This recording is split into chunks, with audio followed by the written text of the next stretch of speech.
In today's video, I'm going to teach you how to share folder access in Dropbox. Whether you're using Dropbox on the web or through the desktop app, the process is quick and consistent.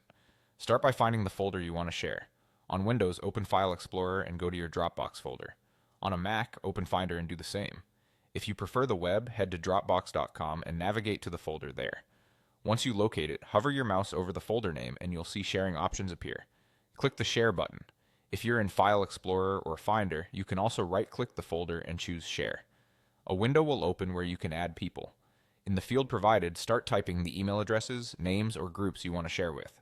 Dropbox will suggest matches from your contacts or team directory. Select the correct ones to add them. Before sending, set the right permission for each person.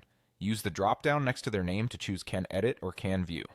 Can Edit allows them to add, change, and delete files in that folder, which is great for collaboration. Can View limits them to seeing and downloading files without making changes, which is safer for stakeholders who just need to review. Take a moment to confirm you've set each person's permission correctly. You can include an optional note to provide context, like what the folder contains or any deadlines. When you're ready, click Share Folder. Sometimes the button may say Share File if you're sharing a single item. The process is the same. The recipients will get an email with access, and the folder will appear in their Dropbox depending on their settings.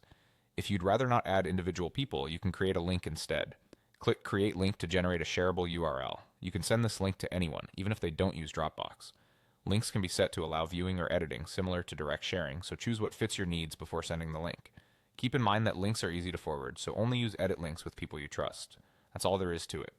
Locate the folder, click Share, add the right people, set permissions carefully, and send, or create a link when that's more convenient. A quick tip before you finish: double-check the folder name and permissions one last time, especially for sensitive content. With these steps, you'll share confidently and keep your files organized and secure.